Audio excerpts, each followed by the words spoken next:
Justice under the law. Justice, Jamaica demand. Right to life, right to liberty.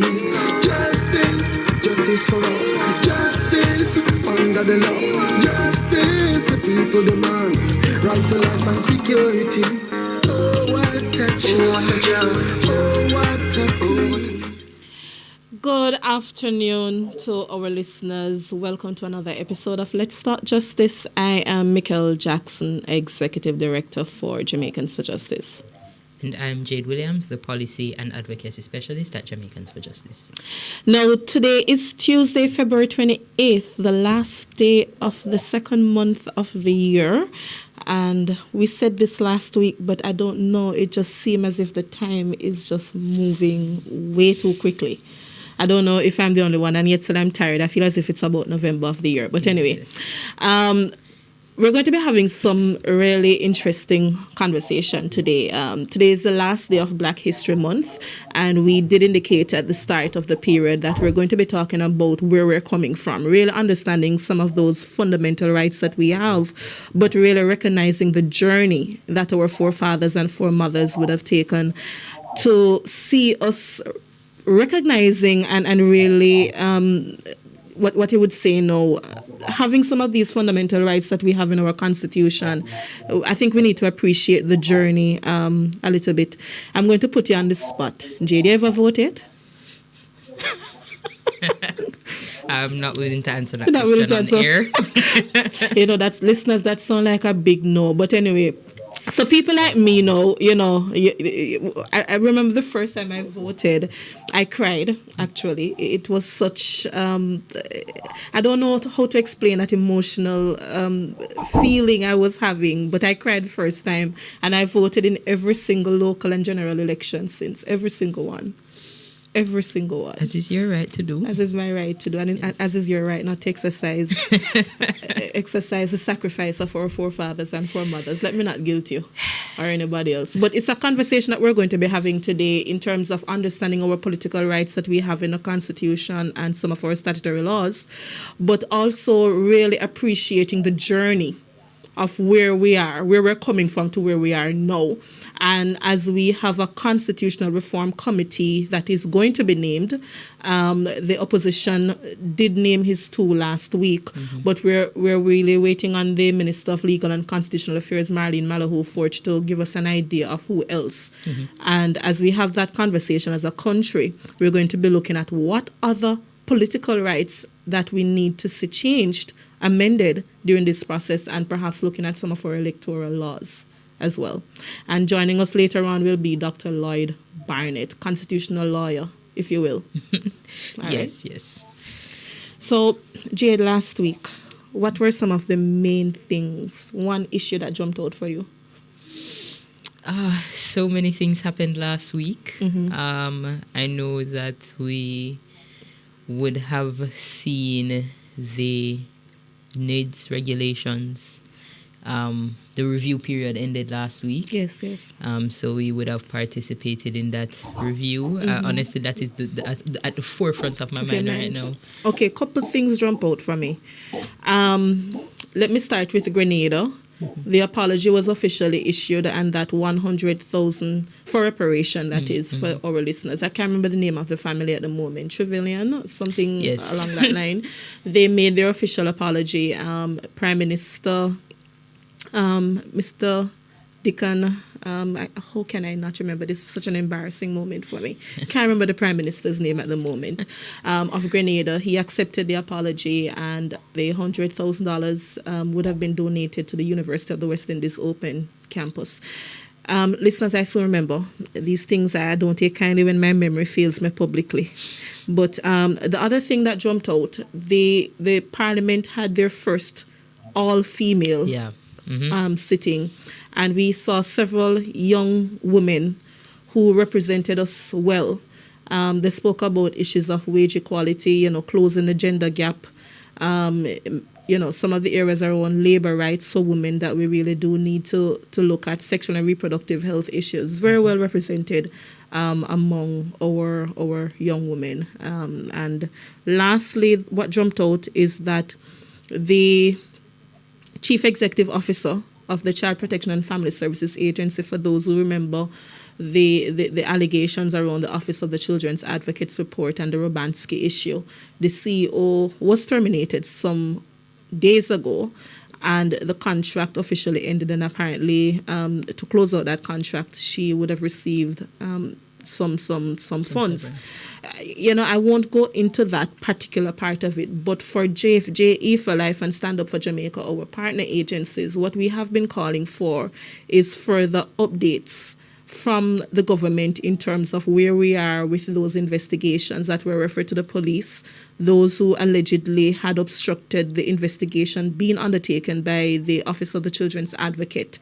Have any of those individuals been investigated by the police, and perhaps criminal charges, if so warranted, would have been put forward? And then those who were in breach of the Child Care and Protection Act, what sort of administrative penalties or so on would have been applied? I think those critical updates and the institutional strengthening. Right, that's what I was going to add, that we were promised by the minister a certain level of overhaul of the CPFSA office to ensure that something like this would have been caught sooner. Yes. And addressed sooner in future. Yes. So I know she did make some promises about looking at the structure of the board, as well as providing some additional training to staff members, increasing capacity of staff members. So I'm hoping that we can get an update on that as well. Yes. All right. So that's it, Human Rights of the Week. Okay, so we'll go straight into our human rights. So unfortunately, this week it's not coming from the Constitution, because our relevant right from the Constitution we have already discussed, which would have been our right to vote. That has already been a right that we spoke about on the show. So this week we are talking about voter protection. So this is a legislative protection, not necessarily a constitutional protection, that comes under the Representation of the People Act. So at Section 92, it states that voters are protected from certain acts of force, violence, restraint, threats. So all of those actions that are designed or intended to prevent that person from voting or to affect the way in which that person votes. So where someone has been found guilty of that, what we call undue influence, they can be charged, they can be fined, or they can be imprisoned for a maximum of 5 years. And we also have a Did You Know? So no trivia this week, no credit for those who are just tuning in for this episode. So we do have a Did You Know?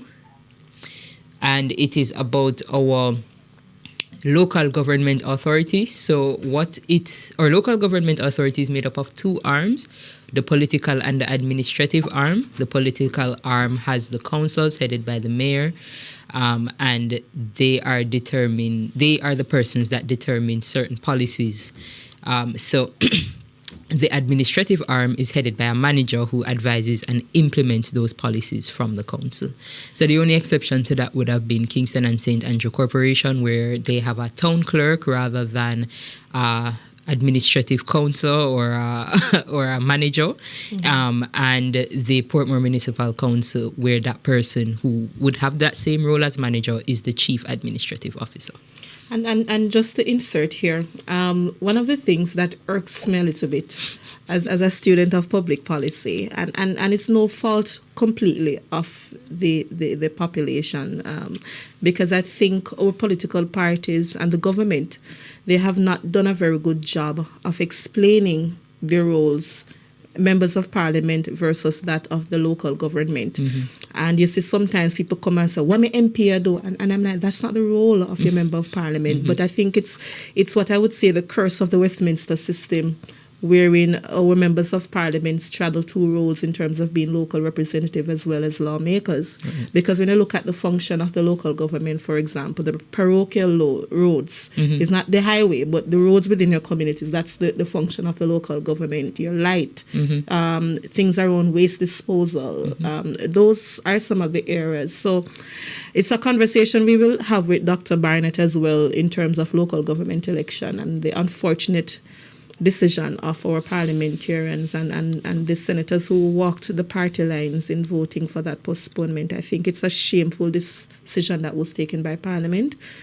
And this is one of those moments I believe Jamaicans should have stood up rather, for their fundamental rights. And I hope that at the end of the program, those who were not aware of what those rights are and appreciate where we're coming from will so do. So I think we can jump right into the conversation and do a quick synopsis before we bring in Dr. Barnett. But when we were invaded, and I use very strong language for certain things, when we were invaded, the British government took over from the Spanish government and took up our island in 1655. 8 years after, they had what we call early representative form of government. And in that particular system, you had white males aged 21 and over who were able to vote. But that ability to vote was also dependent on the amount of property that you had. I see Karen, who put together some really nice notes for us. And he made mention, for example, you would have to own property worth at least £10 or paid a certain amount of taxes.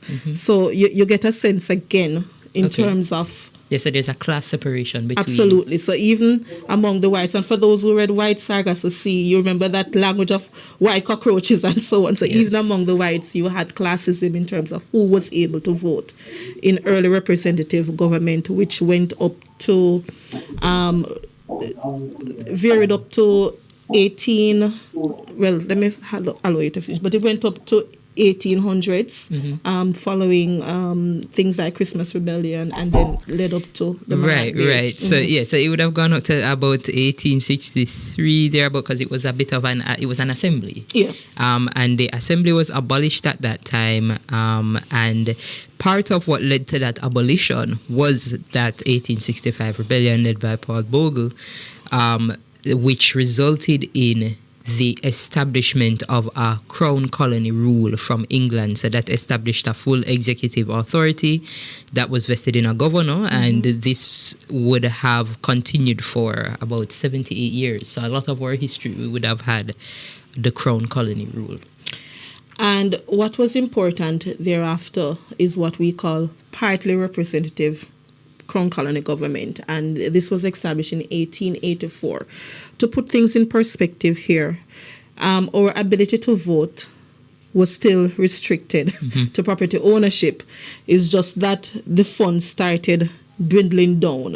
For example, it was £3 per year you had to be paying in taxes or own property up to a certain particular value. You saw the opportunity for us to have elected government representative at that time. I think during that period it was one representative per parish. It was a unicameral system in terms of not the two houses of parliament that we have upper and lower. It was just one. The governor, what we know have as Governor General. The governor at the time had all the power, who represented the British monarchy. So you had 14 elected representatives, one per parish, as I indicated, and also you had a 5-member nominated advisory council, for lack of a better terminology. And that went up to another critical part of our history that I will turn over to you to speak to. Okay, so that critical part of our history will be our universal adult suffrage. So we would have gained universal adult suffrage in 1944. I believe the first election that took place under that new system was September of that year. And basically what this meant was that all persons over the age of 21, regardless of race, gender, and class, would be able to participate in the election. And it's a couple of things I want to point out here is that, for those who have been listening, you hear me talk about that 1930 labor riots that took place. It actually influenced our universal adult suffrage that we got. Critical part of our history. Yes. But following 1944, there were a couple steps and stages that happened. You heard me mentioning earlier that we had 14 elected representatives before. In 1944 onwards, and if you're following that period of history, you saw the establishment of two of our main political parties and tied to trade unionism in 1938 and then 1943. But following 1944, you had your representative increasing to 32 members from the 14, and you had what we call an executive council, and that had 5 members to that executive council, which I think eventually is what you would call our cabinet, if you will. And then you had our legislative council, which also had nominated members for review process, which is what we know would have emerged to our House, our Senate. So if you follow what we're talking about here, what is important is that at the time we didn't have an electoral commission. You had a chief electoral officer that emerged. And then following that, even though we started having more representatives, certainly the power for certain ministerial positions still remained with England. So it meant that ministries like defense, foreign affairs, and so on was still with the British monarchy. Important tidbits of our history. We're going to take the break, and then when we return, we're going to be joined by Dr. Barnett. All right? Bridge 99 FM. Hey, yo, check this out. This is DJ Khaled. Big up and bless up Bridge 99 FM worldwide. You know it's DJ Khaled. You know I'll be logged on. I'll be tuned in. They play all the big tunes. They ain't believing us. Bridge 99 FM did. Bless up. Another one. The future of advertising to the diaspora and Caribbean markets resides only on the bridge. Get on now. 876-669-5000. Chasing purpose is a journey of self-love, self-development, healing, and spirituality. Our talk show aims to empower, inspire, and uplift through thought-provoking conversations. Guided by our 4 pillars: nurturing faith, setting intentions, pursuing aspirations, all while we are living boldly. Every time I feel can't do no different. Swear me off a win. Won't you join us Wednesday, 10 a.m.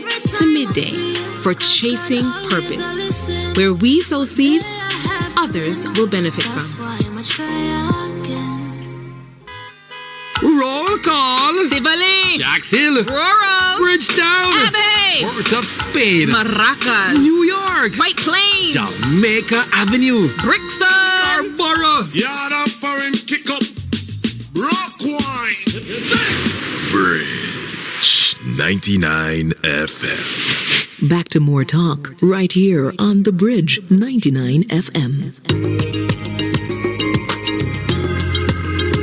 The people's champion. Our mission is love. Our vision is love. Jamaicans for justice. The people's champion. All right, welcome back to Let's Talk Justice. Remember, for those who are tuning in, you can call our studio line at 676-4996, or you can WhatsApp us at 239-7583. Yes. All right. We're going to be discussing with Dr. Lloyd Barnett. He is an attorney at law, very well noted on matters of constitutional reform. He chaired one of the earlier committees, 1991 to 1994, which led to a 1995 report that is still very instructive in a lot of the conversations that we're having here. And Dr. Barnett is also the chairperson, if that is the correct title, of CAFE. And CAFE is I don't remember what it means, but it speaks to free election. Yes, the Citizen Action for Free and Fair Elections. All right, perfect. Jade said Jade Young and Bright. Dr. Barnett, good afternoon. Good afternoon. I'm glad somebody remembered Captain Full Thank you so much for joining us. Let us just start with just you explaining to our listeners the importance of voting. I'm trying to tell the young one who's touching her hand, in the studio, why she should vote. So can you just start by explaining to us the importance of voting? Well, when you vote, you elect persons who govern you, who are responsible for the public administration on which so much of our life depends, whether it's education, health, transportation, health services, name it, they policies and the programs determined by those persons who are elected influence your life and well-being, and therefore the selection of competent persons is of critical importance to your national life and to your sense of nationhood and to your prospects in life. Yes, thank you so much, Dr. Barnett. You know, one of the things, as you outlined, that some people will see that importance for the general election, but not so much for the local government election. How important is it for the local government side of I things? think that attitude is because of dissatisfaction with the quality of the service that they have had, but it's not because of the lack of importance of the subject matter of local government, because local government deals with a massive number of the things which affect the quality of our life on a daily basis, whether it's road, sanitation, in some places even water supply, but a variety of things relating to how we live, markets, barbershops and hairdressing parlors, places of entertainment, public parks, a wide range of things affecting our daily life is under the control and the direction and administration of local government. So I have to ask, do you think that there is Michael alluded to this earlier, but do you think that there is a lack of knowledge as to what the local government does? Because when I hear people say they're going to engage local government, it's for a permit. Like in relation to an event that they're going to keep. It's hardly ever in relation, because when they say, okay, my road is destroyed, I'm going to call my MP. So do you think there's an obfuscation there, and how can we address that more effectively? Yes, that's quite true. That the tendency is to minimize the importance of local government, and that could be because of the quality of service that we are accustomed to getting from the representatives. But it is entirely our fault, because we should be very active to ensure that we elect persons who are competent and dedicated to our service, and to exercise some sort of critical assessment of their performance from time to time.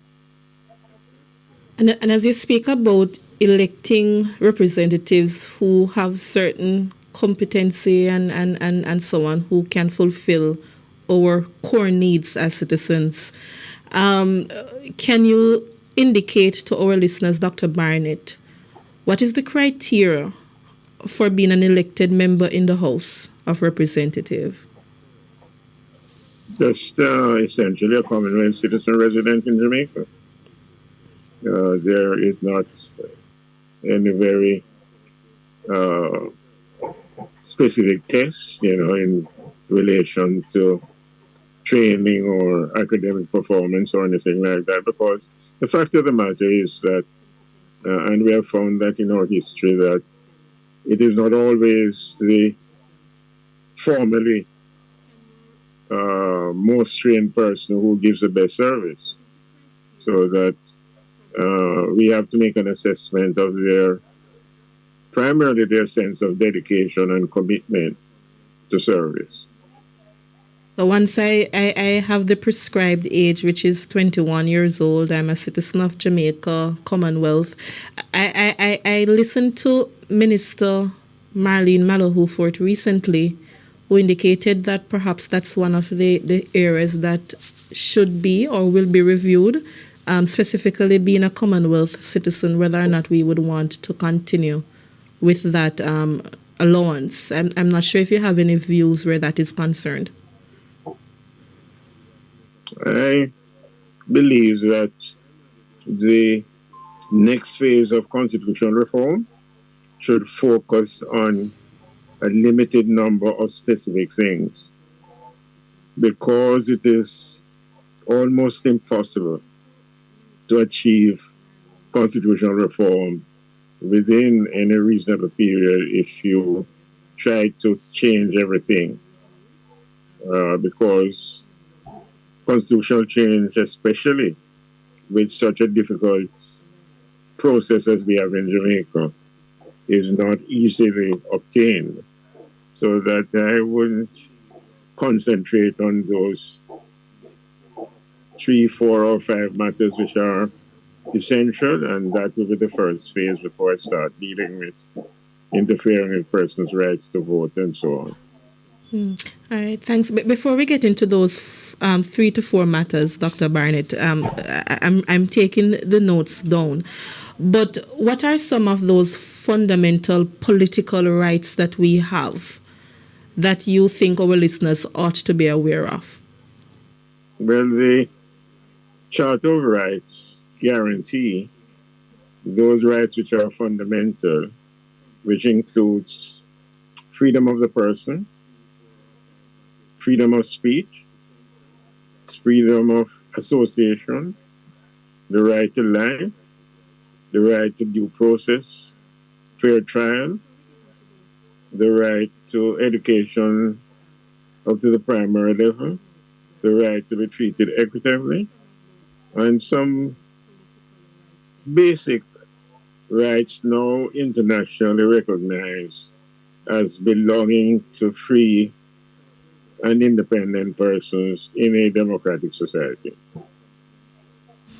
All right, so thank you so much, Dr. Barnett. So within the context of the rights that you outlined, I just want our listeners to be very clear. So when we talk about freedom of expression, which a lot of us just quickly talk about freedom of speech, you're saying I can go on the TikTok and the Twitter and so on and say I support whatever P I support, and my employer, JFJ, should not come and ask me any questions. That's one. No, you shouldn't be challenged or discriminated against on the basis of your political beliefs. Yes. Or social or religious beliefs.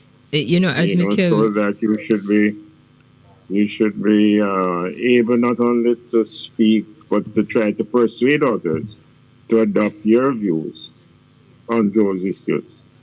Okay, so as Mikhail raised that, she raised it in a personal forum, but what if I was in office having this discussion during work hours? Is there any restriction on that kind of discussion in yes, a workplace? Because your right has to be exercised with reasonableness. Mm-hmm. And you can't, when you are supposed to be concentrating on your work, go on the phone and start, saying you're exercising your freedom of speech by trying to persuade other persons to a particular point of view or for any other cause. I mean, there has to be some measure of discipline. Yes. But the right to exercise these rights are to be respected and allowed to flourish in the proper setting and environment. So Jade, you are a member of a non-partisan organization, so you keep your political views to yourself, yes? Okay. Okay. And other things, Dr. Barnett, in but terms... But the rights that we're talking about is not limited to members of political parties or persons advocating on behalf of a political party. You can advocate on behalf of any, ideal or cause that you think merits support. Yes. Mm-hmm. We're going to take the break, Dr. Barnett, and I'm asking you just to stay with us for another couple of minutes. But when we return, I just want you to walk us through what freedom of assembly means, freedom of association, and whether or not there are any current laws on the books that may interfere with some of those rights. If we remember with UIC, it was who was protesting during COVID time. That's one thing I want us to touch on. And then in terms of the allowance being made for us to vote on election days, things like that I would want us to touch on briefly when we return. Please. We'll take the break. From the metropolis of Kingston, Jamaica, through the tourist meccas of Ocho Rios and Mobay, the cool hills of Manchester, Senti, where there's plenty, into the Caribbean, the diaspora, and the world. Bridge 99. I put it down on the wrong one. Hold up. Wait a minute. 6. On the bridge? Every Tuesday at 10 p.m. We talk about the forbidden, then inevitable, the truth. Nothing is untouched. It's live with me, dancehall queen Carlene. Download the Bridge app. Be on the 99 and tune in this Tuesday after dark. The conversation is intellectual and maybe tantric, but always entertaining as we hear from the expert and you. SOD. This Tuesday at 10 p.m. The Bridge 99 FM. The Bridge 99 FM celebrates Black History Month. Errol Barrow was born on January 21, 1920 in St. Lucie, Barbados, into a family of political and civil activists. A man of many talents and achievements, Errol became most famous as a founding member of the Democratic Labour Party in Barbados, becoming its premier in 1961 and holding it until 1966. Barrow then went on to take Barbados into independence from Britain and as a result became their first prime minister in 1966. The Bridge 99 FM celebrates Black History. Still I do it big, big, big. KFC still I do it big. KFC big deal. The time by KFC big deal is 28 minutes going up to 2 o'clock. Yeah, this is Angie from Gardertown. In the square, right at Miss Lou's statue. Come check out Kentucky Drinking Salon with the top shelf liquor them. See them like how you see the Bridge 99 FM to the world. KFC, still I do it big, big, big. KFC. Work hard every day with determination. Anything you set your mind to, you do it big. No underestimate your potential. You are a real big deal and you must win. SPIC in your area. KFC with the taste and the flavor. We are big deals, so that we are hard and we do big things with no KFC still are doing it big. KFC big deal. Enjoy 3 pieces of delicious chicken, fries and a Pepsi. Because big dreamers need a big deal. This is Romain Virg and you're locked into the Bridge 99 FM. Your Caribbean vibes amplified. Easy. Bridge 99 FM. To the diaspora. To the world. The people's champion. Our mission is love. Our vision is love. Jamaicans, for justice. Welcome back to Let's Talk Justice. We're having an important discussion about our political rights, which is one of the earlier, what they call first generation rights that we would have gotten as free citizens. So we are joined by Dr. Lloyd Barnett, someone who we personally respect, and I'm speaking for Jade here as well. Yes, his views and so on have guided us well over the years. Dr. Barnett, before we went to the break, I was asking if you could indicate to us just the concept of freedom of association, assembly, within the context of our political rights. That's the first part. And if there are any other laws that you can think of that may very well interfere with our ability to exercise those provisions that we have. Yes, freedom of association and assembly means that you can get together with other persons who have a common interest or who don't even have a common interest for the purposes of discussing, communicating, enjoy yourselves, because if you hold a party or associating, hold a dance party, for instance, you're associating, but because of the need also to preserve public safety, health, and so on, there are laws which deal with the regulation of some of these activities. So you may have to apply for a permit, for instance, in order to have a meeting in a public place, or you might have to ensure that you meet the requirements relating to fire safety, and so on, so that in many of our activities, we have in the interest of safety, not only of ourselves, but of our fellow citizens to conform with laws. But what is important to remember is that any restriction on these fundamental rights under the Jamaican Constitution has to be demonstrably justified in a free and democratic society. So that is a very high standard that has to be satisfied before you can justify the restriction or interruption of the enjoyment of these rights. Thank you so much. Thank you. So I wonder then, we have that right to vote. What happens if election day falls on a work day? Is there any provision that specifically would ensure that I have that opportunity to go and vote? Yes, there are provisions, specific provisions where employers have to allow employees an adequate amount of time in which to vote.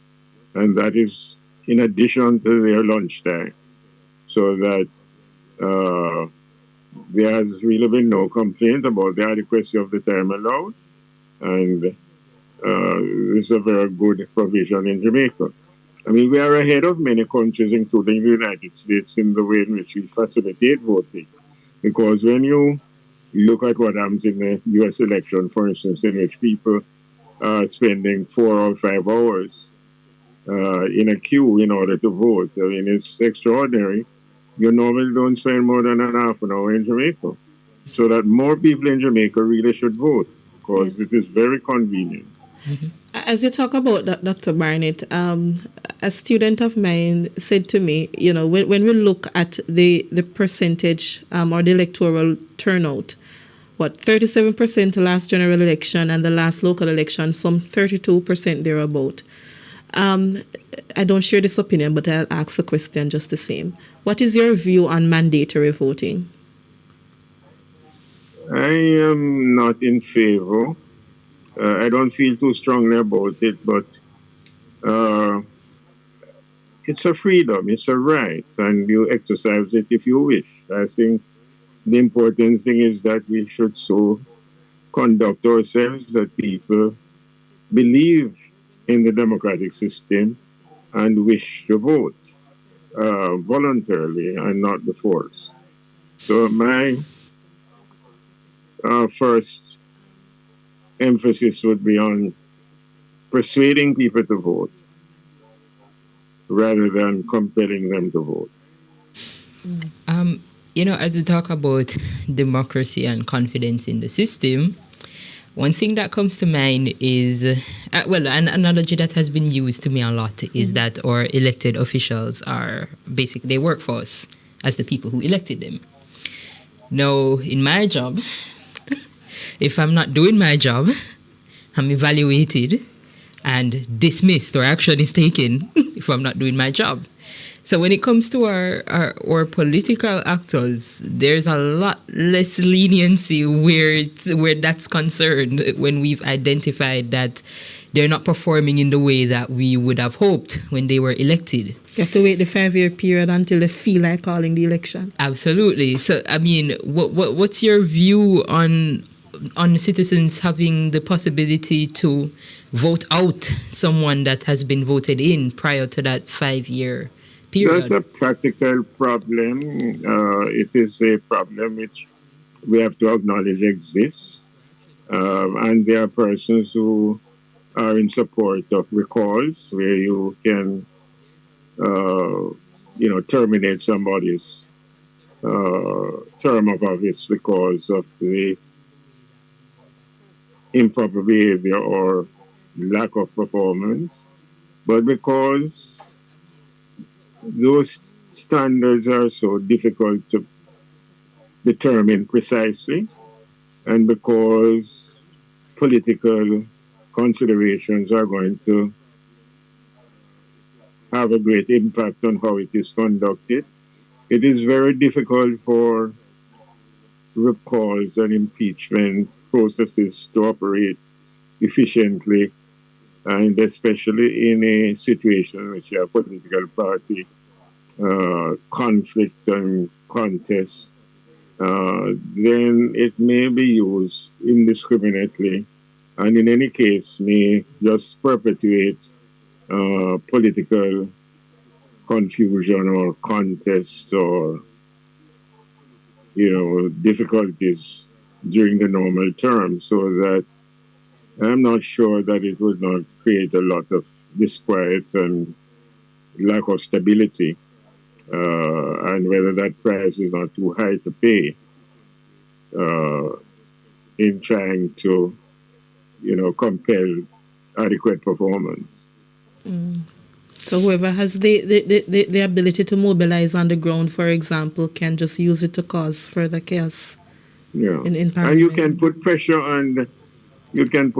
and influence by the exerting public opinion and expressing your views that this person has failed to turn up in the community to meet with the people, or has failed to put forward proposals for improvements in the constituent active, call on. I think we're Dr. Barnett. I think the internet. It's one of those things with technology. We've lost Dr. Barnett. Yeah. Yes, certainly. You're right. We have greater facilities for communication now than we had before, and we should utilize it in a positive way. The two couple things jumped out, Dr. Barnett Jade, with the matter of the local government election and the promise that was made by the Most Honorable Prime Minister Andrew Holness during the election cycle, of fixed election dates and fixed term. Do you have any opinion on that? Well, I believe that we have reached a stage now that we should move towards fixed election date, and that is a reform which I strongly support, because it shouldn't be left to political manipulation and to various arguments of convenience, because this is the fundamental basis of democracy and should not be left to the decision of individual political persons at various times. All right. Thank you so much. I know Jade is very excited to ask you the 3 to 4 areas. So, yes. Let me leave Jade to ask the question. Yes.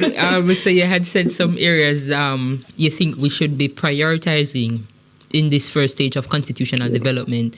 So reform. So I wanted you to articulate what those were. Well, I would like to hear from a young person first what is I love it. To be honest, I don't know if I have many opinions, but I have questions. So, for example, some of my questions would be, how would we restructure this new system in terms of, for example, the president? Would we have an elected president, or would we have a nominated president? What about our Senate? Would we have an elected or nominated Senate? So I wondered... Yeah. Those proposals are really altering the constitutional scheme to which we have become accompanied, and would require a long discussion on those issues. I don't believe we should seek to alter our constitutional system, because the parliamentary cabinet system that we operate is, on balance, the most efficient of the two. The more efficient of the two basic systems, which is the parliamentary system as distinguished from the presidential system. But I think there are things that I give priority to, and I hope that this will be accepted. That is, first of all, to remove the monarchical form of government. Secondly, to make the Jamaican Constitution a Jamaican instrument. Thirdly, we discussed this before, have fixed election dates. And fourthly, to entrench, that is, to protect within our Constitution the status and role of the Electoral Commission of Jamaica. which has really rescued our democracy and provide a guarantee against dictatorship in the future, because it preserves the franchise, which is a basic thing we have been discussing. Dr. Barnett, I'm begging you. I'm sorry. Can we take a break? And I want to just ask your opinion on the monarchy and the republic Sure. status, please. Thank you. We're going to take the break and then we return. Girl, you're mine. You're one of a kind. I think about you every time. Every time, lady. It's KC. You don't know, so this is Keyboy Clark representing for the Bridge 99 FM, keeping you connected to the world. Hi, I'm Ronald Thwaites, and I'm the host of The Public Eye and The Open Mind on the Bridge 99 and Irie Jam in the tri-state area. This program will tell you the truth about life backyard. Fair, open talk. No gossip, no slander. We want to listen to your concerns. Also want to help you with your problems in JA. We at The Bridge rate you and affirm our oneness as citizens of this blessed land we love. So join us now on Wednesdays on The Bridge, crossing the waters, linking Jamaicans and Jamaican lovers everywhere. Imagine your advertising dollar reaching your Caribbean and diaspora target beyond borders in a single rotation. It happens only on The Bridge. Call now to advertise 876-669-5000. Rights we should all know. Know your rights. Protect and preserve your rights. Protect and preserve your children's rights, your family's rights, and the rights of others. Do not break the law. Doing so is to compromise and possibly give away some of your rights. With every right, there is a responsibility. Brought to you by the Office of the Public Defender. To the George Washington Bridge. From the top of the Empire State Building to the Blue Mountain Peak. From the Grill Point to Morant Point to Brooklyn, Bronx, Queens, Manhattan, New York City.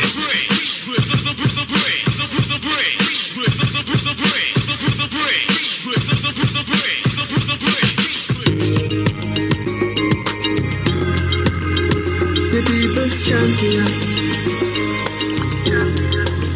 Our mission is love.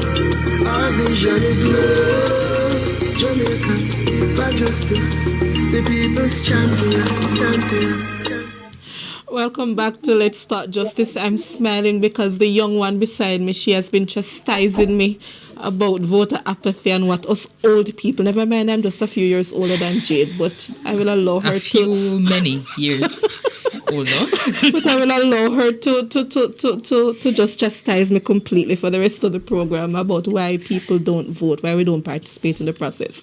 But before we go into that dialogue, Miss Williams, to you, Dr. Barnett, if we are to remove the monarchy, I've seen several sentiments by a number of people to say, if I'm not getting a president that I can elect, or if I'm getting a president that is merely ceremonial, I will not be supporting the referendum to becoming a republic. What is your view on that, and what can the people practically expect? I think those are two different topics. Yes. My start is that it is offensive to my concept of humanity that a person should be placed in a position of eminence and superiority on the basis of blood relationships, not based upon any intellectual or moral qualities or physical competence, but purely on the basis that that person is the daughter or the son of a particular person, as if they have been given by the Almighty some special quality which other persons do not have. I find that quite offensive, and therefore the change that is most important is the rejection of that personal hierarchy. So that two things I support, which rejects the whole image of subservience, and that is the monarch of England being our head of state, even if formally. And secondly, that our constitution should be an English instrument rather than a Jamaican instrument. And pledging allegiance and that sort of language and Yes, so on. indeed. And on the matter of the president, can you just clarify that for the listeners? Well, there are two different basic constitutional forms, the presidential system and the parliamentary system. And people tend to criticize the parliamentary system, firstly by calling it the Westminster system, not recognizing that there are numbers of countries which have the parliamentary system, which was not part of the British Empire or the Commonwealth. Secondly, the countries with the parliamentary system have been at the leadership of the world in both economic performance and the maintenance of democracy. And that is whether inside or outside of the Commonwealth. And we have seen that the leading presidential system country, the United States, has lapsed into undemocratic practices and threat to the liberty of persons, especially of color, in that country. So that there is, in my view, a much stronger argument in favor of the parliamentary system than the presidential system. It is true that the president in the parliamentary system or the formal head of state is not elected. But again, that person is only a formal head. But the person who heads the executive, which exercises governmental power, is elected and is chosen by elected parliamentarians. So that is a very democratic system. Thank you so much. Okay, so I think we're at the end of our time for the interview, but I just ask your final thoughts, Dr. Barnett, on the referendum, on leaving the issue up to a referendum. Well, firstly, it is well established that it is very difficult to get positive results in a referendum. And so that I advocate that those things which require change by referendum should be specifically identified and kept to a minimum, 4 at the most. Other provisions which do not require a referendum can be added afterwards.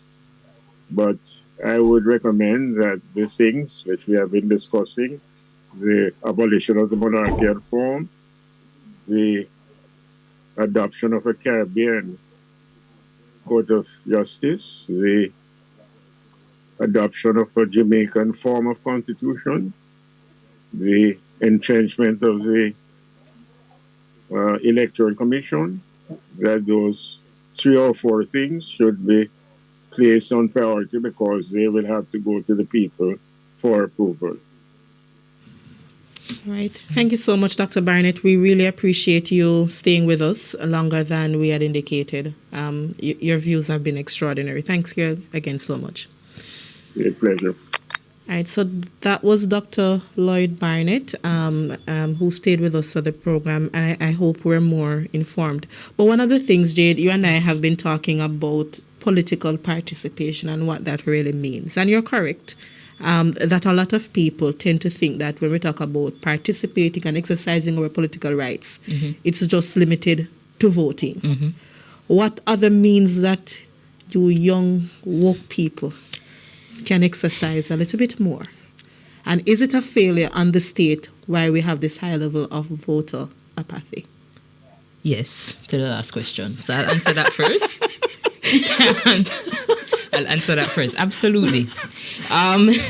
I think, and I'm not speaking for all people in my age group, firstly. Even though you're not young, but anyway, continue. I think one of our challenges is organization. So a lot of people feel apathetic, right? They feel disengaged. Yes. But also enraged by what they are seeing simultaneously, right? And I think so you think exercising the right not to vote is also sending a strong signal that I'm not happy with you, rather than I'm not interested.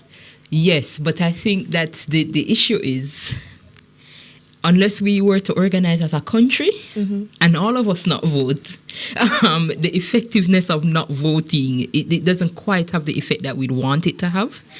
I think that what we could do more of is organization. So I do think that when we are disgruntled with what is taking place, there aren't sufficient voices.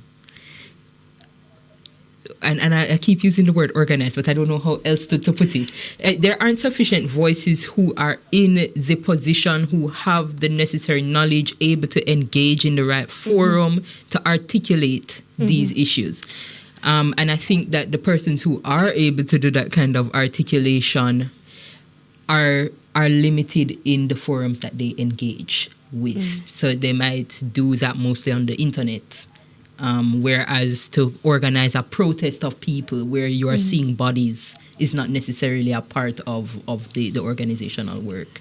But, it's a couple of things for me. I remember our 8th Prime Minister, Bruce Golding. He had an excellent program I used to listen to, where he would educate the people on several matters and so on.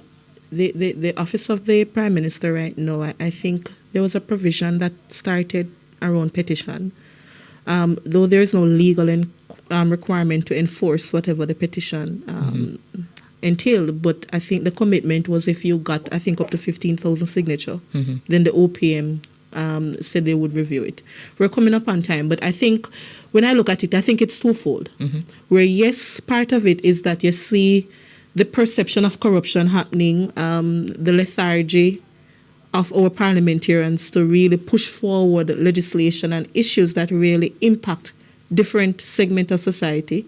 I think political parties selectively so maintain that partisan approach. For one, you only see them along election time, walking around in communities, taking off shoes and all kind of excitement, pretending to be among the people, rather than focusing on town hall meetings and so on. So I think part of it, you're right, they're to be blamed. I also want to say one of the things that we don't talk about enough with young people is that a lot of young persons have progressive politics, which is not necessarily the abortion and exactly and so like on. Abortion rights, LGBT rights, and when you don't see those things represented, that also contributes to your apathy as well. Yeah, agreed. But I think also part of it, because I have the luxury of teaching a few, and I think they also need to be a little bit more educated on the things. I've had classes before wherein I asked, where did we get independence? And if a pin drop, complete silence. I mean, these are the realities. So I think it's both ways. But I'm happy we had this discussion today in terms of understanding where we're coming from, and I hope more people are educated on the reasons that we really do need to exercise our right to vote. And if that means you don't turn up on election day, what else do you ask the parliamentarians to really fulfill? Yes. All right. All right, so thank you so much for joining us. I am Jade Williams. And I'm Michael Jackson. See you next week. Right to life, right to liberty. How come we are one in Jamaica? Make it a better place for the boys and girls. Created equal by the creator. For equal rights and opportunities. No to unlawful detention and police brutalization. Class, gender, race or religion. We not tolerate discrimination. To join the fight against injustice, contact us at 755-4524 or JamaicансForJustice.org. The people's champion. The time on the Bridge 99 is 2 o'clock. Bridge 99 FM. Hey, yo, check this out. This is DJ Khaled. Big up and bless up Bridge 99 FM worldwide. You know it's DJ Khaled. You know I'll be logged on. I'll be tuned in. They play all the big tunes. They ain't believing us. Bridge 99 FM did. Bless up. Another one. We up, yeah. Free up, yeah. Calling all bridge builders to the Bridge 99 FM, your global partners for outside broadcasts, connecting you from Jamaica to the world. Where will we go? From Kingston to Portmore, downtown, Spanish Town, Canada, USA, and as far as Dubai, we keep you connected across the 7 continents of the globe. Call us at 876-630-3153 for information about partnering with the Bridge 99 FM. That's 876-630-3153 to take your outside broadcasts to the world. I put it down on the wrong one. Hold up, wait a minute. Sex. On the Bridge, Every Tuesday at 10 p.m. we talk about the forbidden, the inevitable, the truth. Nothing is untouched. It's live with me, dancehall queen Carlene. Download the Bridge app, be on the 99, and tune in this Tuesday after dark.